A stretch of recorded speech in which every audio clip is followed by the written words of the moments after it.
My name is Laura Kriegermeier. I'm the Elder Rights Coordinator here at Heritage.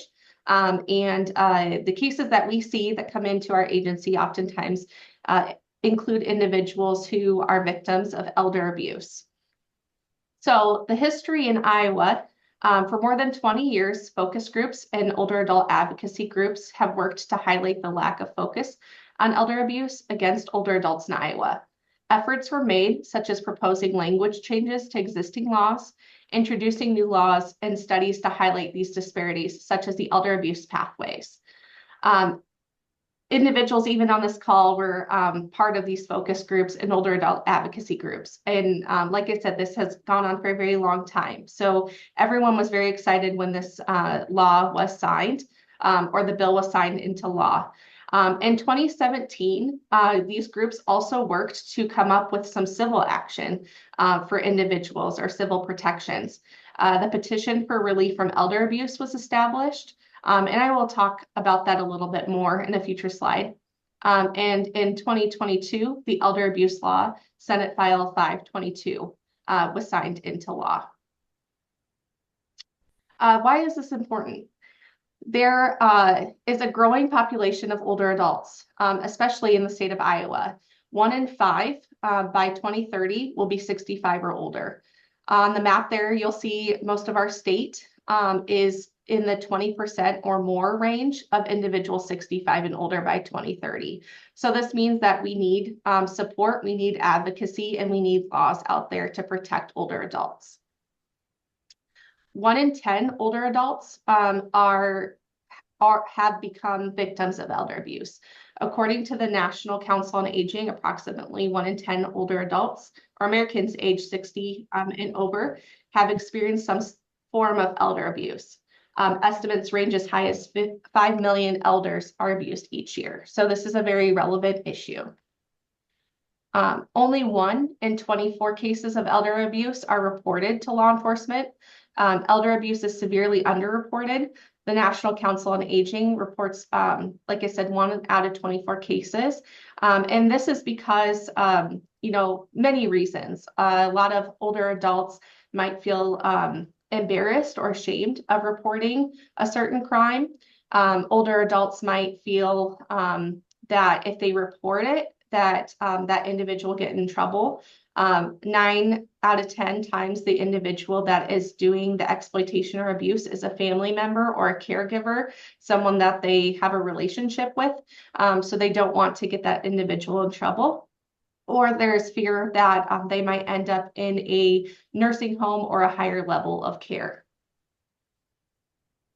So as I'm explaining all of this, in general, what is elder abuse? Elder abuse is defined as the intentional or unintentional abuse and or neglect by a caregiver or trusted individual to an older adult. An older adult is defined as 60 or over for elder abuse. There are 6 types of elder abuse recognized in Iowa. There is sexual abuse, sexual abuse or exploitation, physical abuse, financial exploitation, emotional or verbal abuse, self-neglect, and neglect by caregiver.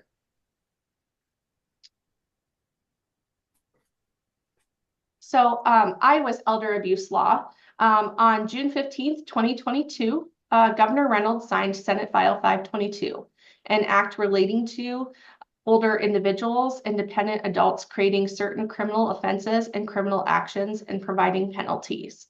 As you can see there, some of us from the area agencies on aging were able to be there to witness the signing.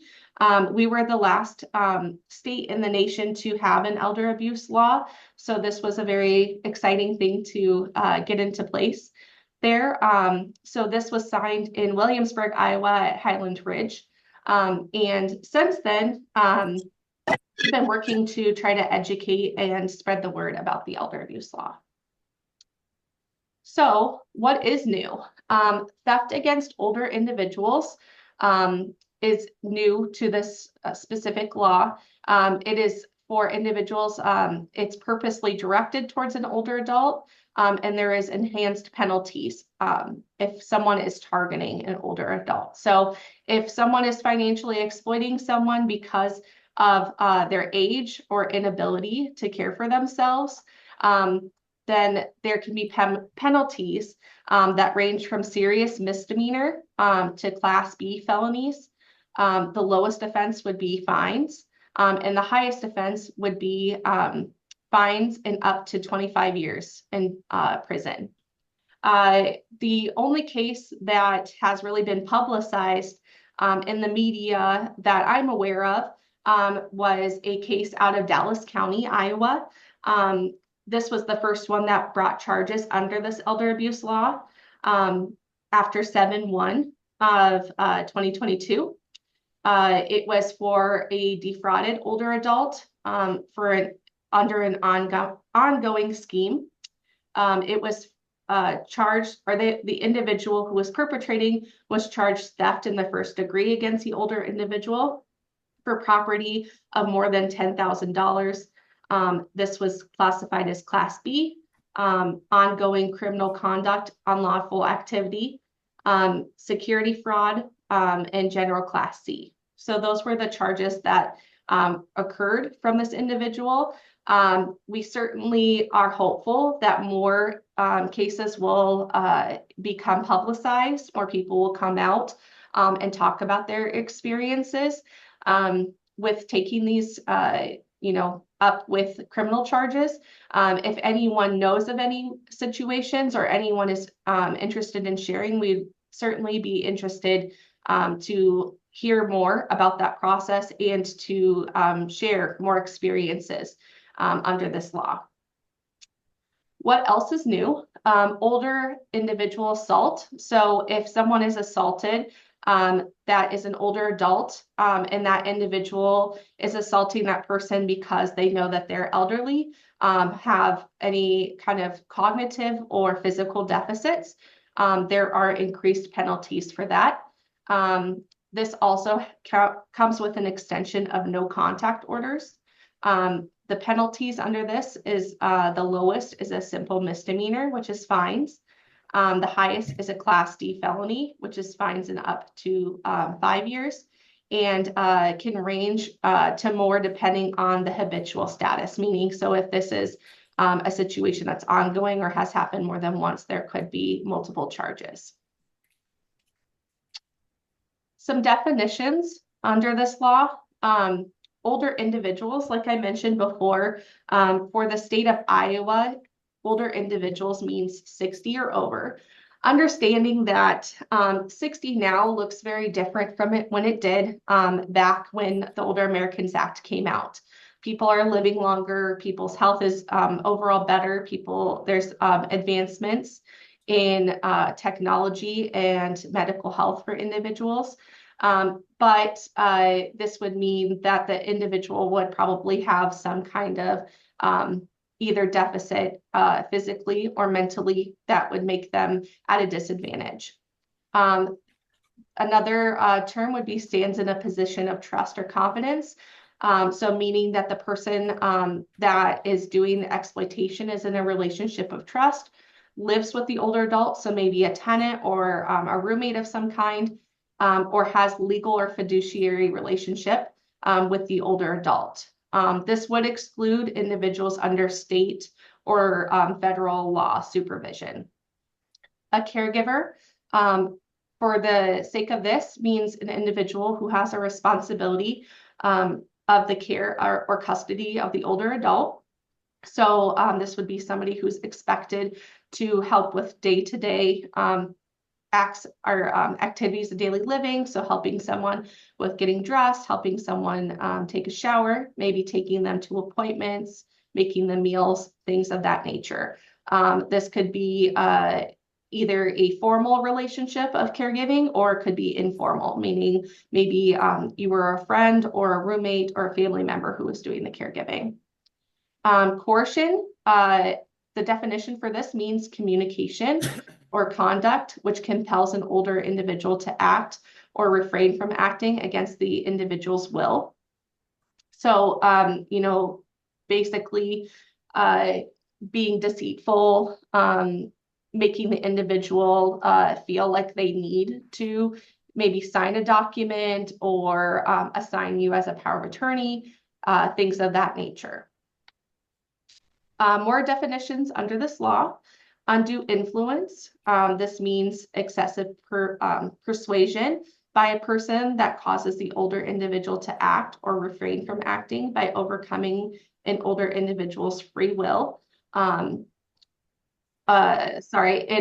Results in inequity. So this would be another situation where you are maybe persuading that person to sign documents, to give money. I have a 10:11 call with our coach, Kayla. Kelly, are you able to? It's just Zoom. Thank you.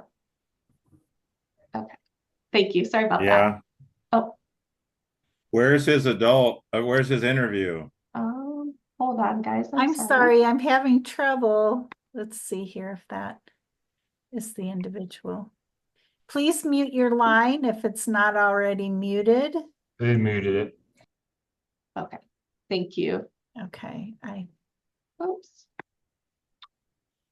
I'm not sure if I apologize here, guys. Yes, my apologies. Now I lost my screen. Is it still up for you guys? Yes. Okay. Take a moment. My apologies. I don't know how. My apologies. I missed some. No, that's fine. Okay, I got it worked out now. Thank you. Thank you. Okay, so undue influence, so persuading an individual to act or refrain. Basically, using your influence to persuade someone to sign a document, to give you access to their account or access to their financials. Vulnerability of the older adult. So this is defined as evidence or vulnerability, may include, but is not limited to, incapacity, illness, disability, injury, age, education, impaired cognitive function, emotional distress, isolation, or dependency, and whether the person knew or should have known the alleged older individual's vulnerability. So I think that explains it pretty well there, but if somebody is vulnerable for some reason, or is maybe declining, has some kind of dementia, or some kind of cognitive impairment, this would, or someone's targeting someone because maybe they are in emotional distress, maybe they are living alone or isolated and don't have a lot of access to the outside world, would be encouraging this person to maybe sign up for services, sign up or sign documents, or give them access to their funds, would be some examples of that.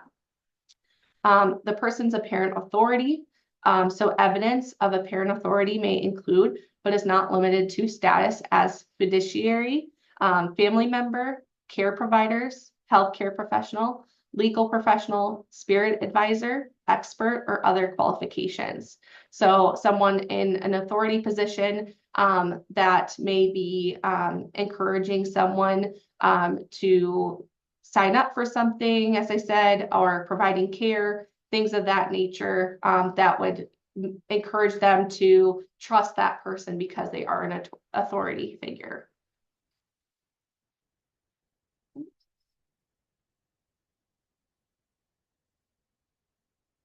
Okay.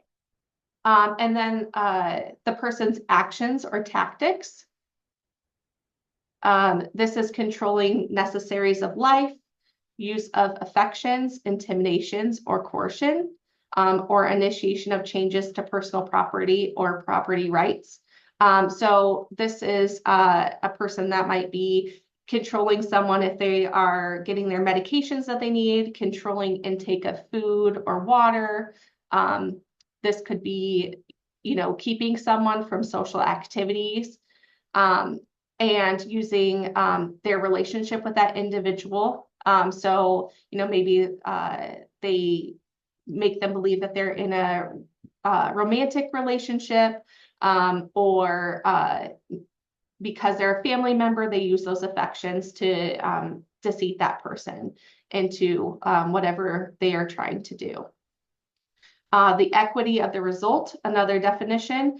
So economic consequences to the older adult, divergence from the older adult's intent, and change in value or services received from what was agreed upon. So this would be because of the result of the financial exploitation. Maybe that person is not in a good standing with their finances anymore.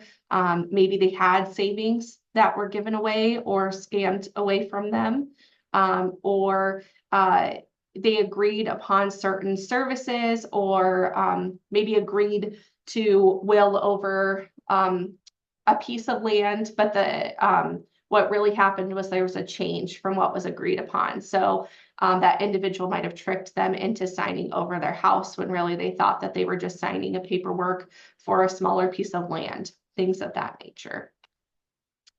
As I talked about before, there are civil protections for individuals under Iowa Code. This is Chapter 235F, that allows vulnerable elders 60 and over to take out a protective order against an abuser for relief from elder abuse. So this is the thing that I talked about earlier in the slides from 2017 that was worked on by the advocacy and support groups to bring more awareness and to bring more protection. This is similar to the domestic abuse petition that's out there. So they kind of use that as a base for what they were trying to develop for older adults. It restricts contact from the perpetrator to the survivor to stop abuse, harassment, or intimidation. So once that is filed at the courthouse and the judge has made a ruling on whether they are accepting this civil protection for a court date, what it would do is they would decide if there is a temporary protective order. If there is a temporary protective order, then that individual, the communication would have to stop between the older adult and the alleged perpetrator until the court date, where they would then go before a judge to basically discuss what is happening. So if the individuals were living together, this could mean that the alleged perpetrator might be displaced from the home during that time. They're not allowed to call the person. They're not allowed to show up at the home, and they're not allowed to try to have communication via third party either. Like I said, they can remove the alleged perpetrator from the survivor's home. They can require the perpetrator to return property or funds and prohibits transfer of funds or property during this process.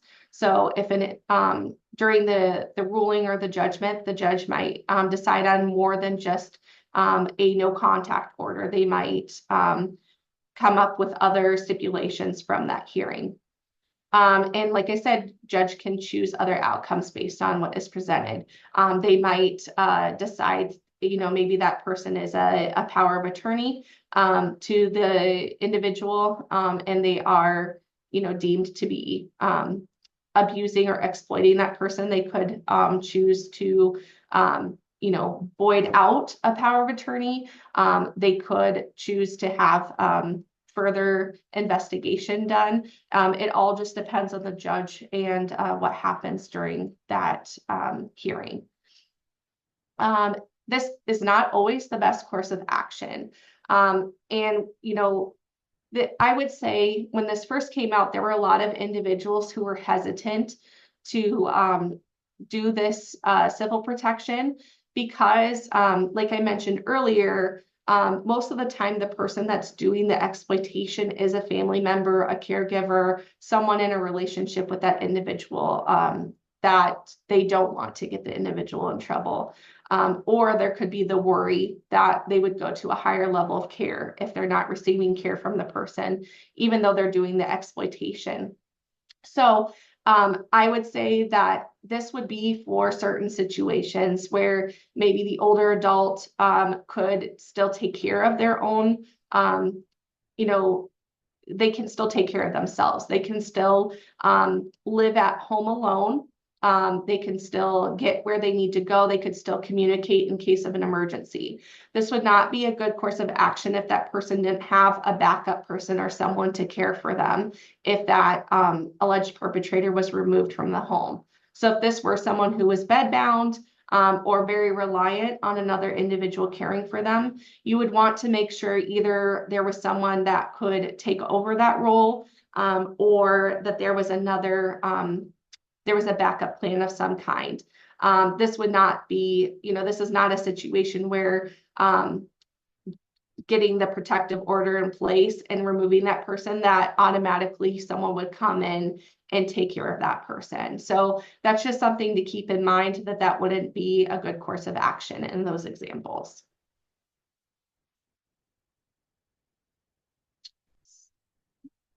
Sorry about that. Okay, dependent adult abuse. This is oftentimes confused with elder abuse or lumped in together with elder abuse. Dependent adult abuse is for individuals 18 and over who have been abused or neglected by their caretaker or neglecting their own care. 18 and old, or the individuals who are 18 or older and unable to protect themselves, perform activities of daily living or obtain necessary services due to physical or mental conditions or decline.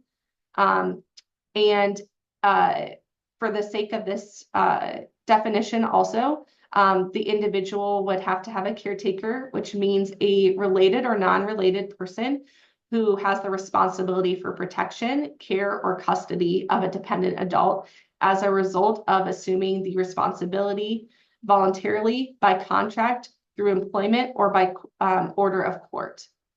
Health and Human Services, also known as HHS, is to assess the reports of dependent adult abuse and take the assessment further and make necessary referrals or pass it on to the county attorney to investigate further, or to local law enforcement, which I'll talk about a little bit later. But also in the red there, it's just important to note, anyone who is a mandatory reporter must make a report of suspected dependent adult abuse within 24 hours of witnessing or hearing about the abuse.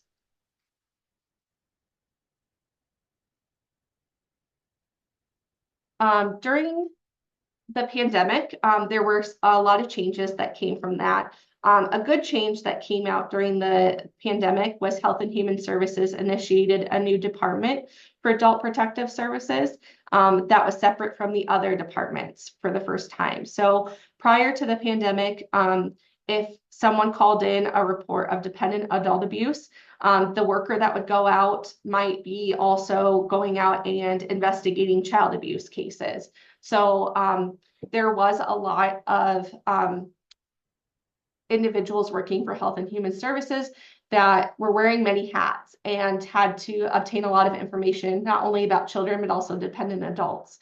And so the idea was, if there was a dependent specific for adult protective services, that those workers could become more familiar with services and supports in the community specific for those individuals, and be able to have more connections to that, more knowledge surrounding dependency with older adults. Information about the initiation and status of a dependent adult abuse evaluation can be disclosed to the following entities: financial institution, broker or dealer, and investment or financial advisor, or insurance commissioner. So this was another positive change that came out during the pandemic and through the changes that were coming at the state level, that when a dependent adult abuse situation where there is belief that there could be financial exploitation happening, it loosened up the requirements for Department of Human Services to be able to communicate with these entities to get proof that that was happening.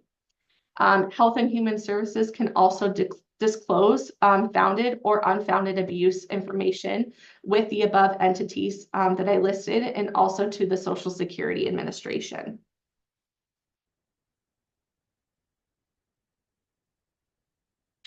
Dependent adult abuse, where should I go? So as I talked about in the slides, you know, if you come across a situation where someone is a dependent, what does that route look like, or what are the options that come with that? So let's say you are a mandatory reporter. You would make a report to Health and Human Services. So you would report the dependent adult abuse. And if it's accepted upon intake, they would get it assigned to an adult protective worker.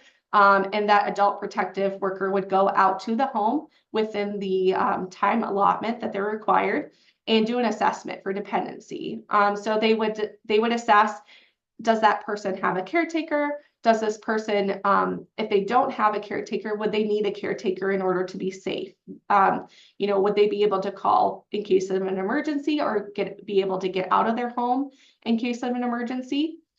From there, they would make the necessary referrals. So would that be to an entity such as us, the Area Agency on Aging? It might be to other, you know, providers in the area, Meals on Wheels, or maybe even discussing higher level of care. And, you know, if that individual is not able to take care of themselves because of a physical or cognitive decline, they might encourage that person to look into a higher level of care. Law enforcement. So like I said earlier, Health and Human Services is able to involve law enforcement in the investigations where abuse is founded or financial exploitation is suspected. So this is where they would open that up to law enforcement to do their investigating, be able to look through someone's bank accounts or records, things like that, and kind of pull them in for their resources. So from there, you know, if there is a founded report of dependent adult abuse, the county attorney would be notified. So founded reports go to the county attorney. Sorry, this morning I'm having some trouble with my words. But they would decide if the criminal charges are to be made, or if the state would be taking further action. So in order for anything to move up higher, for there to be criminal charges, or for there to be, you know, maybe someone would need a guardianship or conservatorship that would be ordered by the state, the county attorney would have to rise it to that level in order for further action to happen. And then the AAAs, so such as us, for our area, it's Heritage Area Agency on Aging.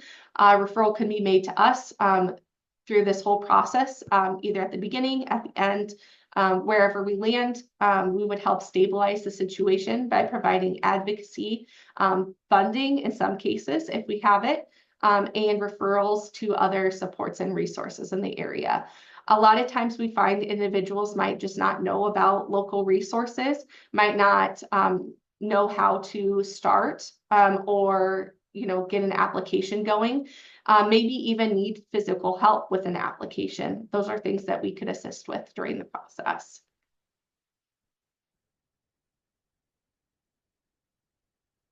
So elder abuse, where do I go? So first and foremost, if something is an emergency, you know, if someone is being physically assaulted or are in a state where someone is threatening them in that moment, please call law enforcement. We are not law enforcement. We are not crisis. So it'd be very important to call them if it were an urgent situation to get it on their radar. If desired, the law enforcement can take reports and investigate to assess safety and make arrests. So there are times where, you know, maybe someone was just assaulted, or there was a burglary that happened, someone took money, things like that. Law enforcement would need to come out and make a report. So those things could be taken care of. Advocates, so such as us, we are advocates here at Heritage Area Agency on Aging. But there are other advocacy groups out there, you know, for sexual exploitation. There are individuals such as Riverview or Waypoint for domestic violence, things like that. But getting an advocate involved is essential to the process for emotional support, possible funding, or referrals to other supports and services. A lot of times we work in conjunction with other entities involved. So I can only speak for us, but I think most other agencies are the same way, where we would work together with law enforcement, health and human services, legal services, whoever else is involved, to ensure that that individual has all the resources that they need.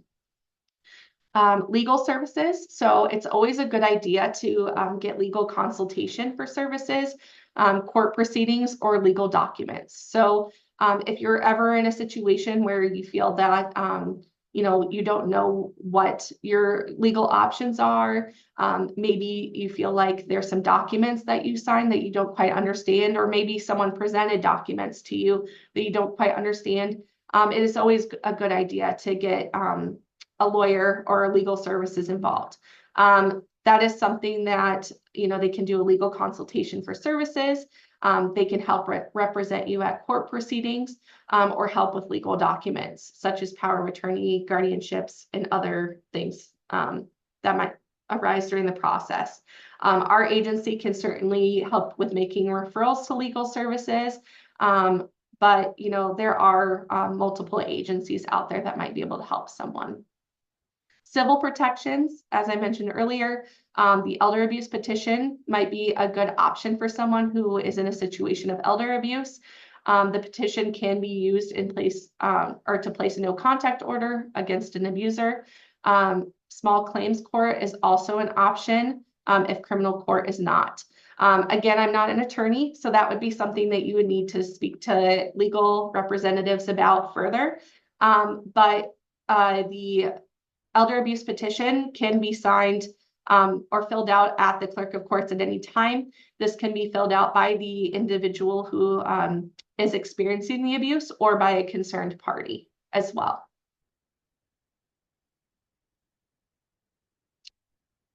Our elder rights program.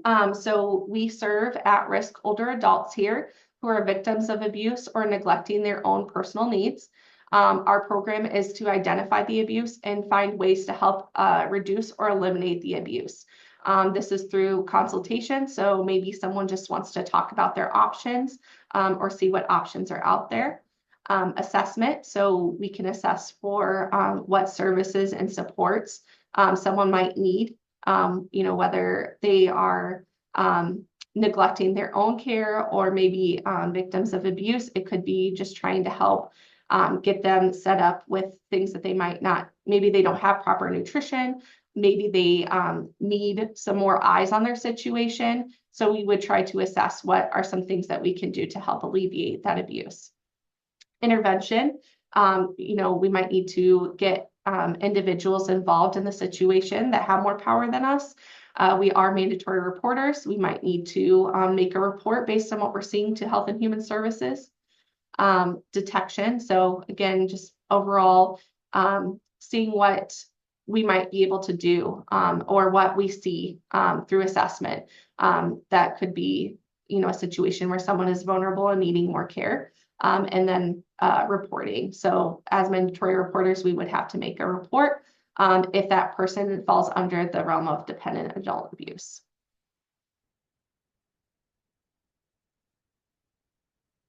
Our heritage services. So we do have multiple services in our area. We are the purple square there for Lynn County, Benton County, Iowa, Johnson, Cedar, Jones, and Washington. We provide an array of services to individuals 16 and over, and also individuals 18 and over with disabilities and caregivers. We have our family caregiver program, nutrition program, elder rights program, information and assistance, case management, and options counseling. So if you were to come to a situation where you feel like someone needs support for elder abuse or exploitation, you can make a report to Heritage Area Agency on Aging. That is our 1-800 number listed there. We are open Monday through Friday, 8 to 4:30. We also have the information listed for Health and Human Services.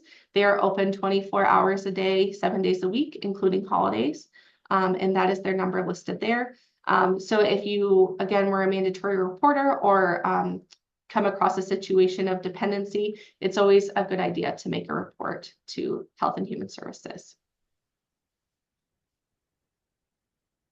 Sorry, so I apologize. I've been talking at you guys, and so it went a little faster than I expected, but I'm hoping maybe there's some question or conversation in the chat. Here's my information, how you can get a hold of me.